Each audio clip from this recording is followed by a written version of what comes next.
ونعوذ بالله من شرور أنفسنا ومن سيئات أعمالنا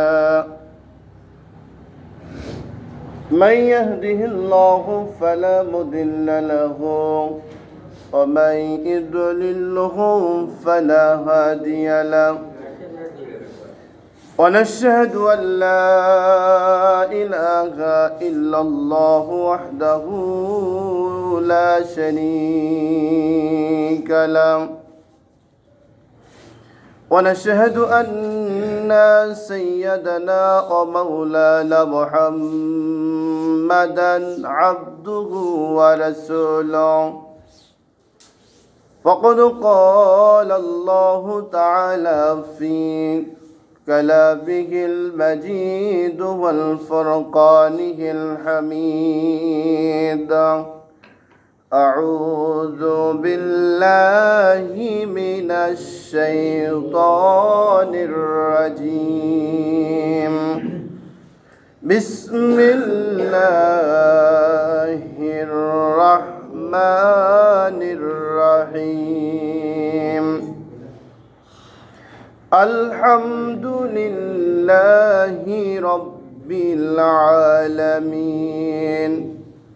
الرحمن الرحيم مالك يوم الدين إياك نعبد وإياك نستعين اهدنا الصراط المستقيم صراط الذين أنعمت عليهم غير المغضوب عليهم ولا الضالين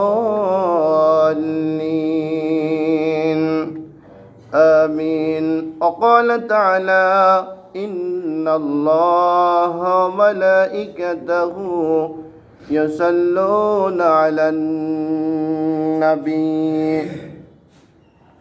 يا أيها الذين آمنوا صلوا عليه وسلموا تسليما اللهم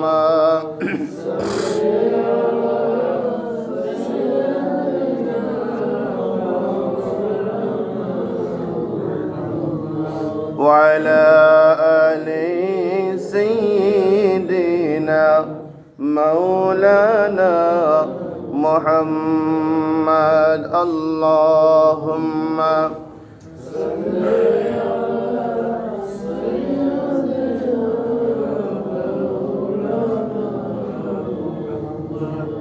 وعلى آل سيدنا حبيبنا نحمده ونصلي على رسوله الكريم উপস্থিত সম্মানিত মুসলিমবৃন্দ আসসালামু আলাইকুম ওয়া রাহমাতুল্লাহ। আল্লাহ রাব্বুল আলামিনের দরবারে শুকরিয়া আদায় করছি যথাসময় মসজিদে এসে কোরআনে কারীম থেকে আলোচনা করার এবং শোনার পরিবেশে বসার জন্য আল্লাহ রাব্বুল আলামিন তৌফিক দান করলেন।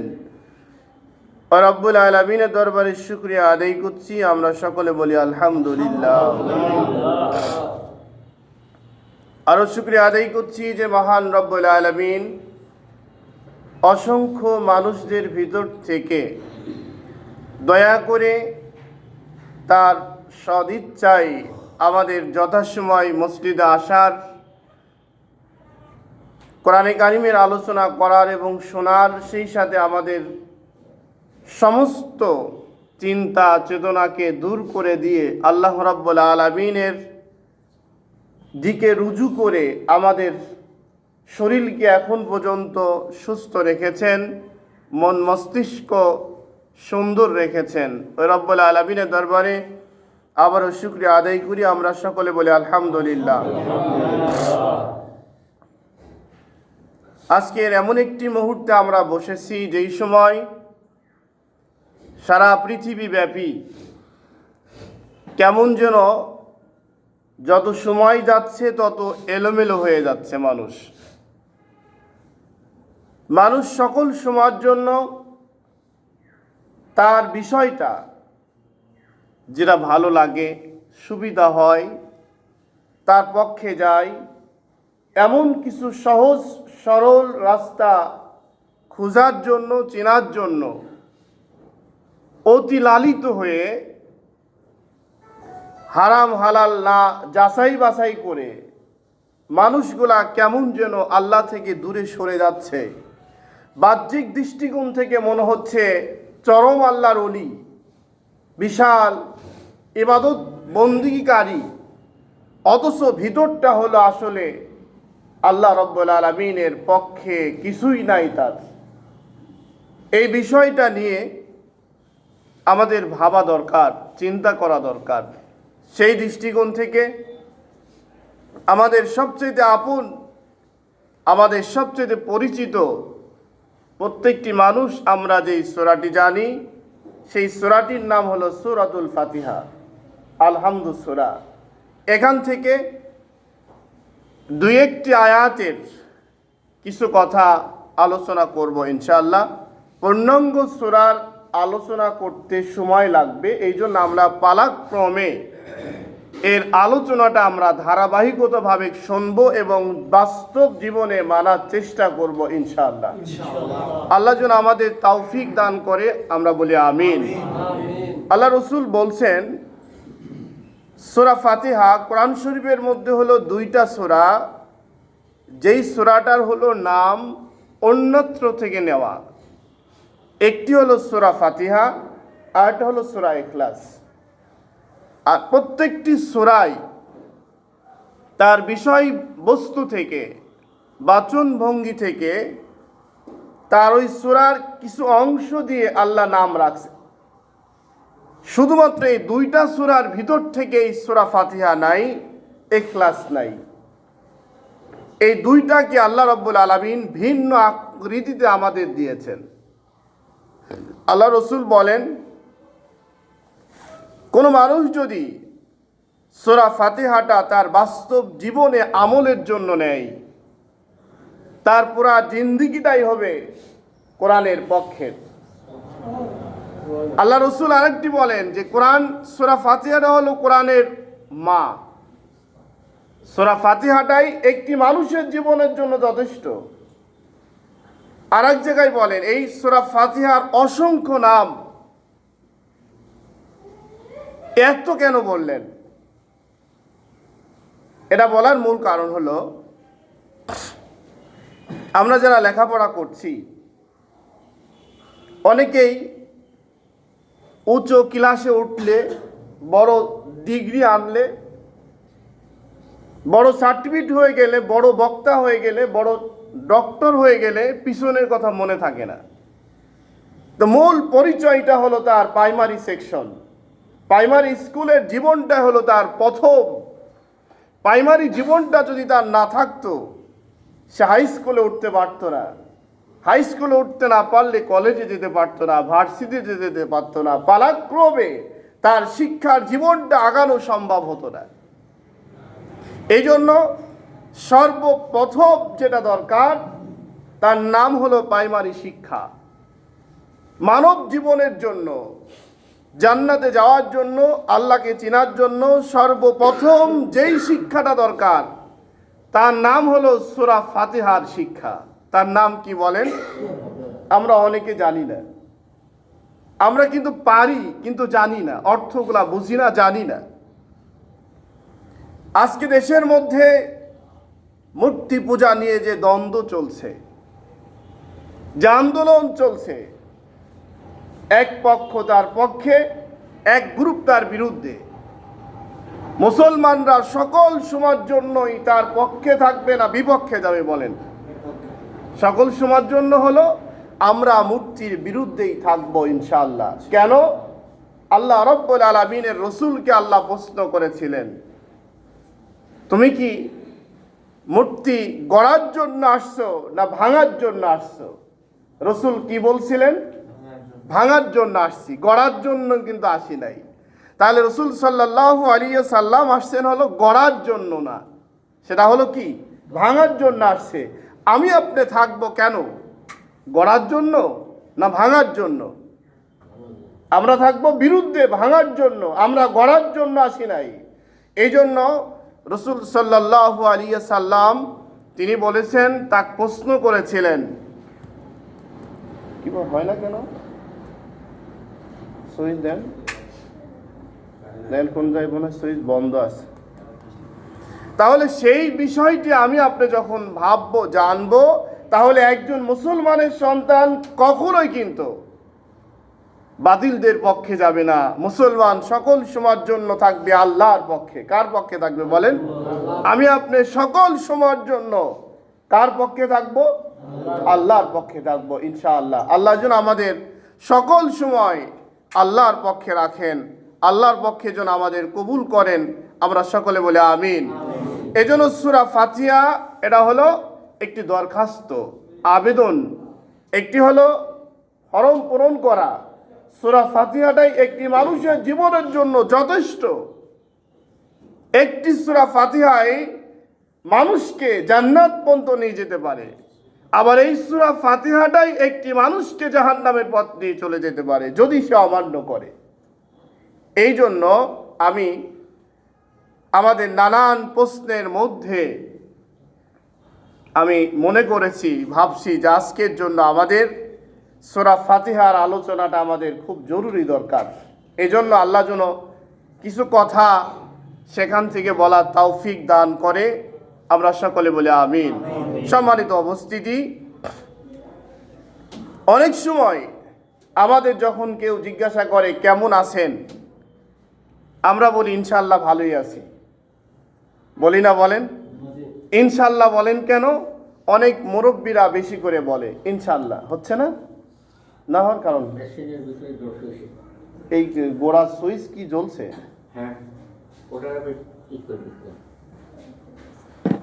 তাহলে আমরা অনেক সময় বলি ইনশাআল্লাহ। কেন বলেন ইনশাআল্লাহ? ইনশাআল্লাহ না, আপনি যখনই কেউ বলবে কেমন আছেন, আপনি কি বলবেন?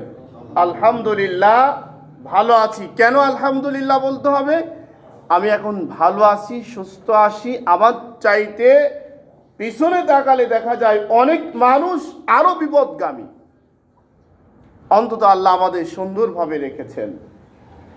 এজন্য আমাদের জীবনের শুরু থেকে শেষ মুহূর্ত পর্যন্ত সকল স্তরে আমরা প্রশংসা করব আল্লাহর। কার করব বলেন?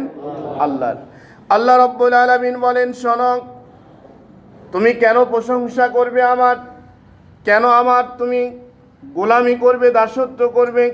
আমার হুকুম মেনে তুমি কেন চলবে? বান্দা দেখো, আল্লাহ রাব্বুল আলামিন কোরআনে কারিমের আরেক জায়গায় বলেন, বান্দারে দেখো, অকদা রাব্বুকা আল্লা তা'বুদু ইল্লা ইয়াহু ওয়াবিল ওয়ালিদাইনি ইহসানা।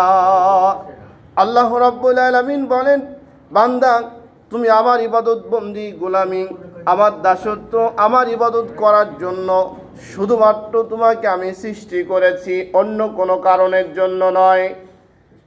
গোলামি হলো শুধু নামাজ পড়াটাই গোলামি না, শুধুমাত্র রোজা করাটাই গোলামি না। গোলামি হলো বান্দার জীবনের শুরু থেকে শেষ মুহূর্ত পর্যন্ত যত কার্যক্রম রয়েছে, সমস্ত কাজগুলা একমাত্র আল্লাহ সন্তুষ্ট করার জন্য করাটার নামই হলো ইবাদত। এর নামটা হলো কি বলেন? ইবাদত।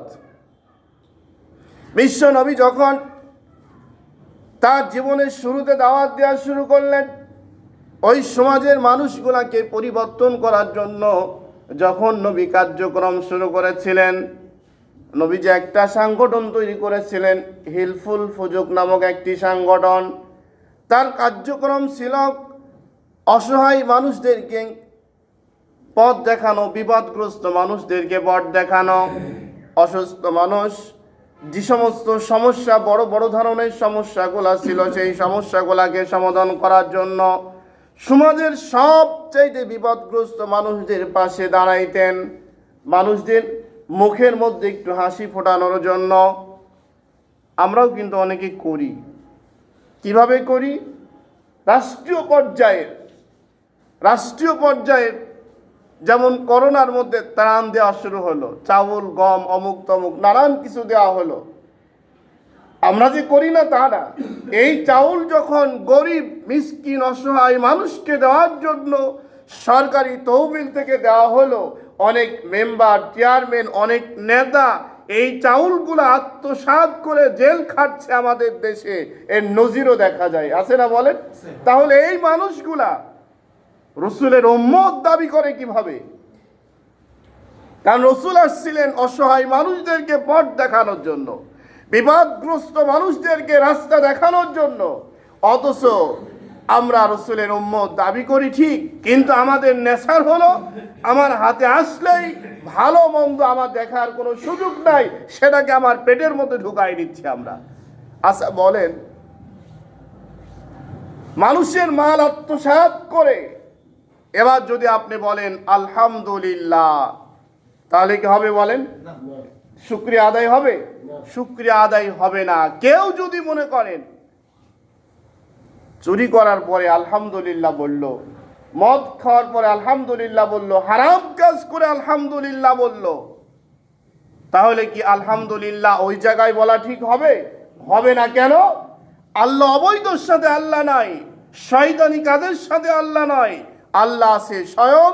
আল্লাহকে সন্তুষ্ট করার পরে বান্দা বলো আলহামদুলিল্লাহ। কিন্তু আমরা ভুলে গিয়েছি। আমরা ভুলে গিয়েছি কিভাবে? দেখুন, এই যে চশমাগুলো আপনারা ব্যবহার করেন, এই চশমাগুলা ব্যবহার করার জন্য যত দামি টাকা দিয়েই আপনি কিনেন না কেন, কেনার পরে দেখবেন দোকান থেকে একটা আপনাকে ঠোস দেওয়া হয়, একটা খাপ দেওয়া হয় আবরণ করে রাখার জন্য। আপনি বাড়িতে এসে ওই চশমাটা ওইভাবে রাখছেন, খাপের মধ্যে ঢুকান নাই, এমনি টেবিলের মধ্যে যুগের পর যুগ, বছরের পর বছর, সময়ের পর সময় আপনি সেখানে রেখে দিয়েছেন। হঠাৎ করে 6 মাস পরে গিয়ে আপনি বলে যদি চোখে দিতে চান, আসলে কি আপনি ওই চশমা দিয়ে দেখতে পাবেন? কেন দেখতে পাবেন না জানেন? ওই চশমার উপরে এক পরল পড়ে আছে হলো বালি এবং ময়লা। এই ময়লা চশমা চোখে দিয়ে যখন আপনি তাকাবেন, আপনার চোখে কি বাঁধবে? শুধুমাত্র ময়লাই বাঁধবে, ঘুলাই বাঁধবে। আপনি ভালো কিছু বুঝতে পারবেন না, দেখতে পারবেন না। ঠিক তেমন শিক্ষিত মানুষ আমরা দাবি করি, জন্মসূত্র থেকে, প্রথম থেকে আমাদের ভিতরটার মধ্যে যদি আল্লাহর ভয়, কোরআনের জ্ঞান আমরা না ঢুকিয়ে নিই, কোরআন শিক্ষা গ্রহণ না করি, সূরা ফাতিহার অর্থ না বুঝি, তাহলে হঠাৎ করে আমার সামনে যা কিছুই আসুক না কেন, আমি কি দেখব? ঘোলা দেখব, উল্টা পাল্টাই দেখব। কারণ আমি তো মুক্তির পক্ষেই কথা বলবো, আমি তো পূজারী পক্ষেই কথা বলবো, আমি তো সারাটা জীবন ভালো এবং মন্দ কখনোই বুঝি নাই। এখন তো আমি সেদিকেই তাকাবো। অতএব আপনার জিনিসটিকে যদি আপনি সংরক্ষণ করে পরিষ্কার রাখেন, আপনার কল্প, আপনার সিনা, আপনার এই ভিতরটা যদি পরিষ্কার রাখেন, আপনি কিন্তু বাজে কোনো কিছুই দেখতে পারবেন না, পরিষ্কারই আপনি দেখবেন। তাহলে আমাদের ভিতরটা পরিষ্কার করা দরকার, আছে না বলেন? পরিষ্কার করা দরকার। এই পরিষ্কার করে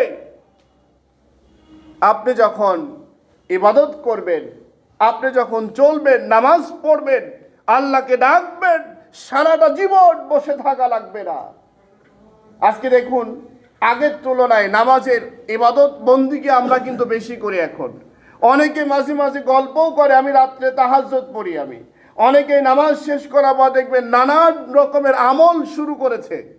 অসংখ্য আমল তৈরি করার পরেও আল্লাহ রাব্বুল আলামিন আমাদের দোয়া কবুল করছে না। না করার কারণ কি জানেন? না করার মূল কারণ হলো, যতই ইবাদত করি আমরা, যতই আল্লাহকে ডাকি আমরা, যতই বেশি আল্লাহর নিকটতম হয়ে যাচ্ছি আমরা, কিন্তু আমাদের চোখের মধ্যে যেই চশমাটা দিয়েছি আমরা, এই চশমাটার উপরে কি পড়ে আছে বলেন? ঘোলা, ময়লা পড়ে আছে। এই ভিতরটা পরিষ্কার হয় নাই। পরিষ্কার না হওয়ার কারণেই আমরা আল্লাহকে যতই ডাকছি, আল্লাহ শুনছে না। একটু পিছনে দেখি, বিশ্বনবী জনাবে মুহাম্মদুর রাসূলুল্লাহ সাল্লাল্লাহু আলাইহি সাল্লাম মক্কা জীবনে ছিলেন 13 বছর নবুয়তে দাওয়াত দেওয়ার জন্য।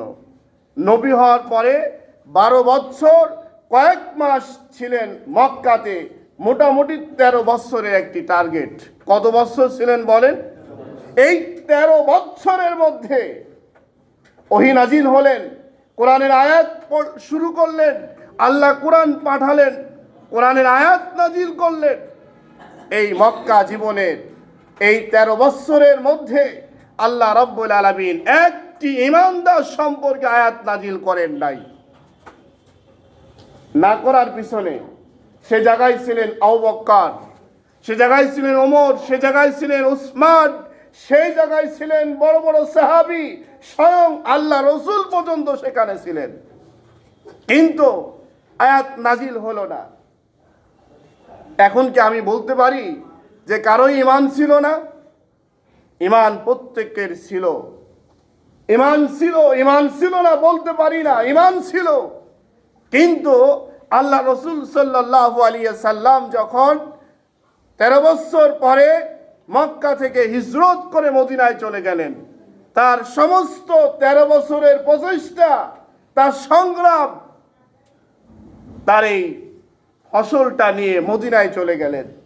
মদিনায় যাওয়ার পরে সামান্য 16 মাস, কয়েকদিন পরে ওখান যাওয়ার পরে রসুল সাল্লাল্লাহু আলাইহি সাল্লাম সুন্দর একটি রাষ্ট্র প্রতিষ্ঠিত করলেন মদিনায়। এখন রসুল হলেন মদিনার প্রেসিডেন্ট। রসুল কি হলেন? মদিনার প্রেসিডেন্ট। কতদিন ব্যবধানের মধ্যে? সামান্য 12 বছর কোথায়, আর এখানে 2 বছর সময় লাগলো না। এই অল্প সময়ের মধ্যে নবীজি সেখান যাওয়ার পরে এখন প্রেসিডেন্ট হলেন, ছোট্ট একটি রাষ্ট্র গঠন করলেন। এরপরে রসুল সাল্লাল্লাহু আলাইহি সাল্লামের কাছে ঈমানদার সম্পর্কে আয়াত নাজিল হলো। এখন যত আয়াত নাজিল হয়েছে সবগুলা মদিনায়। সুবহানাল্লাহ বলেন। কেন? মদিনায় যাওয়ার পরে ঈমানদার সম্পর্কে আয়াত নাজিল হলো কেন? এর পিছনে উদ্দেশ্য আছে না বলেন? এর পিছনে কারণ রয়েছে, উদ্দেশ্য রয়েছে। উদ্দেশ্য হলো নবীজির প্রত্যেকটি সাহাবী ইসলাম গ্রহণ করার পরে, কালেমা স্বীকার করার পরে আল্লাহ রসুল সাল্লাল্লাহু আলাইহি সাল্লাম যখন বলেছেন এখন ডান দিকে যেতে হবে, একজন সাহাবীও সেই মুহূর্তে বলেন নাই আমরা বাম দিকে চলবো। তবে কিছু সাহাবী বলছিলেন, সামান্য কয়েকজন। সূরা তাওবা নাজিল হয়েছে 3টা ভাষণে। কয়টা ভাষণে বলেন? সূরাত তাওবা এর শুরুতে কোনো বিসমিল্লাহ আল্লাহ দেন নাই, নবীজি বিসমিল্লাহ পড়েন নাই। আজকে পর্যন্ত এই সূরা তাওবা পড়ার সময় কেউ বিসমিল্লাহ পড়ে না। না পড়ার কারণ কি জানেন? না পড়ার কারণ হলো এই 3টা ভাষণের মধ্যে একটি ভাষণ রয়েছে রসুল সাল্লাল্লাহু আলাইহি সাল্লাম সেই সময় একটি যুদ্ধের ঘোষণা দিয়েছিলেন, তাবুক যুদ্ধের ঘোষণা। এই যুদ্ধের সময় ফসল কাটার সময় ছিল,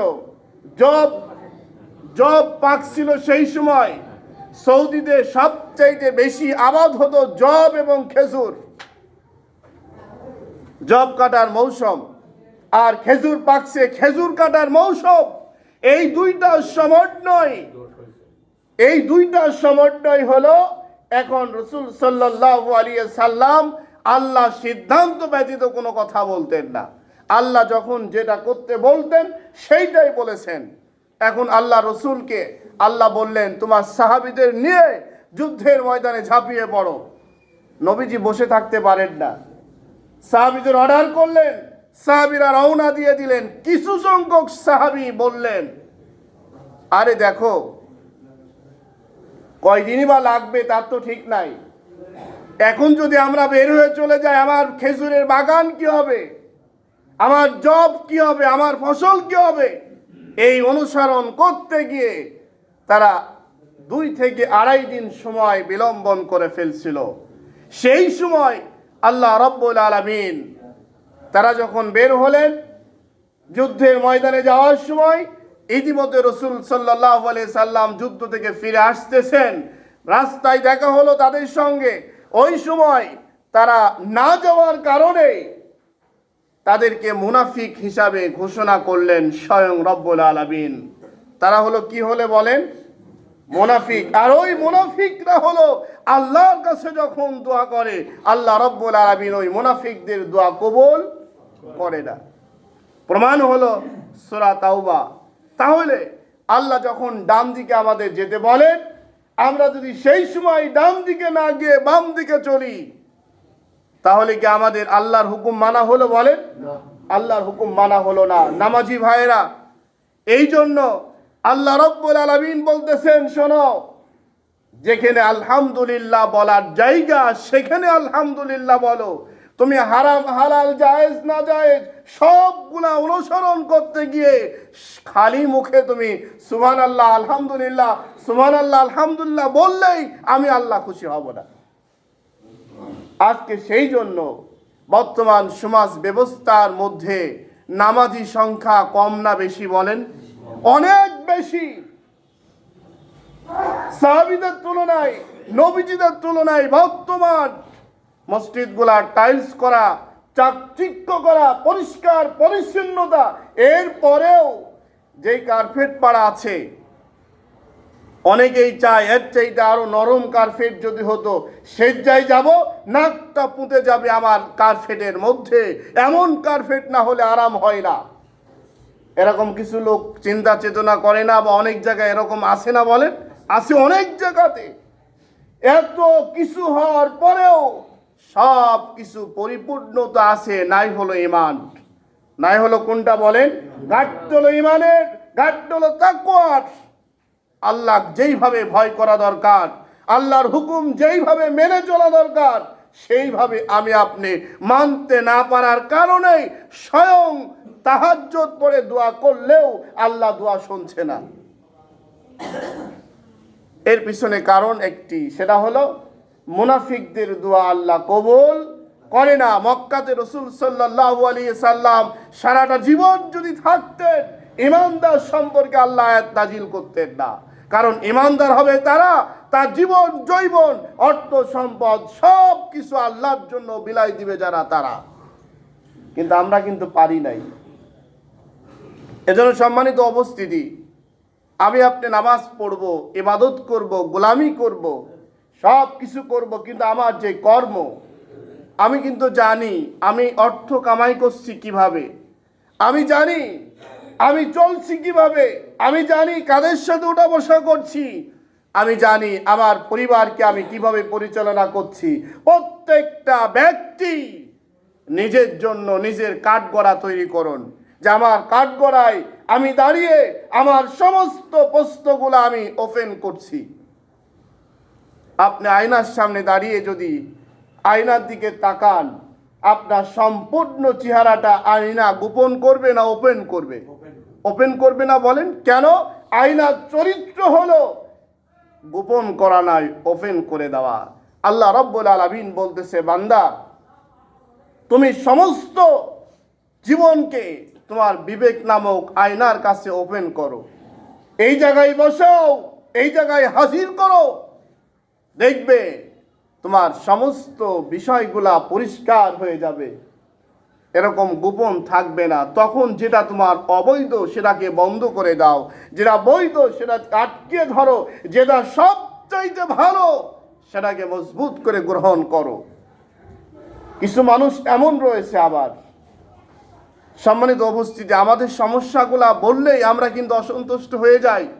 কিছু মানুষ এমন রয়েছে, একটি সময় ব্যবসা বাণিজ্য করতে গিয়ে হালাল হারাম জায়েজ না জায়েজ কিচ্ছু দেখে নাই, এখন টাকার পাহাড় গুছিয়ে এখন মসজিদের কোনায় তসবিহ নিয়ে বসে বসে কয়, আল্লাহ আল্লাহ, মানুষ আমাকে দেখো। ওরে সর্বনাশ, যে নামাজি, যে ইবাদতকারী, বন্দেগীকারী, এটা মানুষকে দেখিয়ে কোনো লাভ হবে না। আল্লাহ পরিষ্কার কোরআনে বলছে সূরা জুমার মধ্যে, মসজিদে বসে থাকার জন্য আল্লাহ নির্দেশ দেননি আপনাকে। নামাজ শেষ হওয়ার সঙ্গে সঙ্গে তুমি কি করো? জমিনে ছড়িয়ে পড়ো, তোমার ব্যবসার কাছে চলে যাও, চাকরিতে চলে যাও, কর্মেতে চলে যাও, এখানে বসে থেকো না। ফাইজা কুদিয়াতি সালাতু ফান্তাশিরু ফিল আরদি, নামাজ শেষ, তুমি এবার চলে যাও।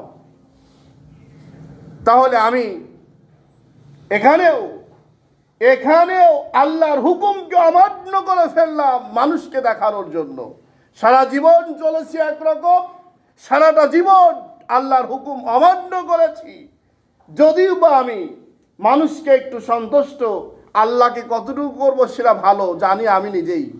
এখন কিছু মানুষ দেখো, আল্লাহ নিজে নির্দেশ দিলেন, বান্দা নামাজ শেষ হওয়ার সাথে সাথেই জমিনে ছড়িয়ে পড়ো, কর্মে চলে যাও, চাকরিতে চলে যাও, যে পেশায় নিয়োজিত আছো সেখানে যাও, আর সেখানে ভয় করো আমি আল্লাহকে।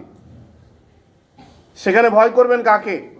ওখানে ভয় করার জন্য আমরা এত চেষ্টা করি না, কিন্তু এই জায়গায় আমরা মনে করছি যে আল্লাহ দেখি কি হয়। এ জায়গাতেও আল্লাহ হুকুমটা অমান্য করে বেশি সময় বসে থেকে, বেশি সময় বুজুর্গ দেখিয়ে, বেশি সময় মনে করছি যেন আমার তাকওয়াকে ওপেন করতে চাচ্ছি, কিন্তু আসলে সকল তাকওয়ার মূল তাকওয়া হলো এই জায়গায় ভয় আনতে হবে আল্লাহর। আমরা যত মানুষ বসে আছি, প্রত্যেকটি মানুষ যদি মনে করি কথা বলার সময় আমি যেই কথাগুলা বলছি এইগুলার হিসাব আল্লাহকে দিতে হবে।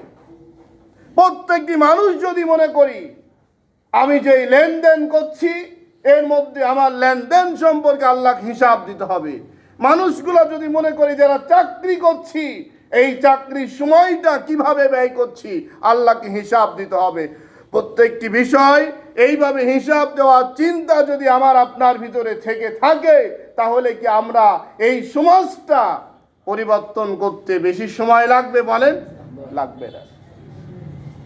অতএব আমরা নিজেরাই এত বুঝি, এত পণ্ডিত, এত আমরা বুঝস্মার্ট, আমরা শুধু খুঁজি মাত্র সহজভাবে জান্নাতে যাওয়া যায় কিভাবে, সহজ পন্থায় জান্নাতে যাওয়ার সুযোগ ইসলামের মধ্যে আল্লাহ দেন নাই। তার উত্তম দৃষ্টান্ত হলো রাসূল সাল্লাল্লাহু আলাইহি সাল্লামের 23টা বছরের জিন্দেগি। আমরা রাসূলের জীবনটা খুঁজি, কোনগুলা খুঁজি জানেন? যেইগুলা নিয়ে রাসূলের জীবনের যুদ্ধ সংগ্রাম, রাসূলের জীবনের সবচাইতে কঠিন মুহূর্ত যেগুলা, সেগুলা আমরা উল্টায় ছুঁয়েছি, জানি না। জানি কোনগুলা? শুধুমাত্র সহজগুলা, যেইগুলা আমল করলে, যেইগুলা আলোচনা করলে, যেইগুলা মেনে চললে একজন আরেকজনকে কোনো কথাই বলবে না, এইগুলা নিয়ে। এজন্য সম্মানিত উপস্থিতি, আমরা রাসূলের উম্মত, আল্লাহর গোলাম, আল্লাহর বান্দা, আমাদের পূর্ণাঙ্গ রাসূলের জীবনটা তালাশ করতে হবে। এই জন্য আল্লাহ রাব্বুল আলামিন বলেন, যদি তোমার জীবনে সূরা ফাতিহাটা পূর্ণাঙ্গ আমল করতে যাও, আমল করো, তাহলে আমি আল্লাহকে পেয়ে যাবে। সেই জন্য সূরা ফাতিহার বাস্তবতা, তার মূল ভূমিকাটা নিয়ে আলোচনা করেছি। সামনের সপ্তাহে ইনশাআল্লাহ সূরা ফাতিহার উপরে আলোচনা হবে ইনশাআল্লাহ। এজন্য আসুন আমরা সকলেই নিজের এই তাকওয়া, নিজের এই কল্প, নিজের এই আয়না, নিজের এই বিবেকের কাছে আমাদের জীবনের সমস্ত বিষয়গুলা ওপেন করে প্রশ্ন করি যে বিবেক, আমি সঠিক রাস্তায় না বাঁকা রাস্তায়? যদি আমার বিবেক বলে তোমাকে সুন্দর হতে হবে, তোমাকে সঠিক পথ দেখতে হবে, তোমার ভিতরে ভেজালগুলা মিশ্রিত আছে এটা বন্ধ করতে হবে, বাদ দিতে হবে, এবার আপনি নিজেই এই বিবেক মাস্টারকে আপনি গ্রহণ করলে আল্লাহর জান্নাতে আপনি চলে যেতে পারবেন। আর যদি মনে করেন চলি না কাজী কয়দিন, এই বাহ্যিক দৃষ্টিদের আমল যেগুলো আমাদের আছে এই আমলগুলা দিয়ে আল্লাহর জান্নাতে আমরা যেতে পারবো না। এই জন্য সবচেয়ে বড় আমল, সবচেয়ে বড় ভীতি, সবচেয়ে বড় ভয় যেটা, সেটা হলো তাকওয়া অর্জন করতে হবে। এই তাকওয়ার সাথে যুদ্ধ করে আমাকে আপনাকে চলতে হবে। আসুন আমরা সকলেই আমাদের ভুল ভ্রান্তিগুলা আমরা শুধরায় নিয়ে আমরা প্রত্যেককেই আল্লাহকে একমাত্র স্রষ্টা মনে করে, আল্লাহ রসুলকে নেতা হিসাবে গ্রহণ করে আমাদের জীবনটা যেন আল্লাহ রাব্বুল আলামিনের সন্তুষ্টর জন্য পরিচালনা করতে পারি। আল্লাহ তৌফিক দান করে। আমরা সকলে বলে আমিন। আখির দাওয়ানা আনিল হামদুলিল্লাহি রাব্বিল আলামিন। যারা সুন্নত পড়েন নাই 4 রাকাত সুন্নত পড়ে নেন।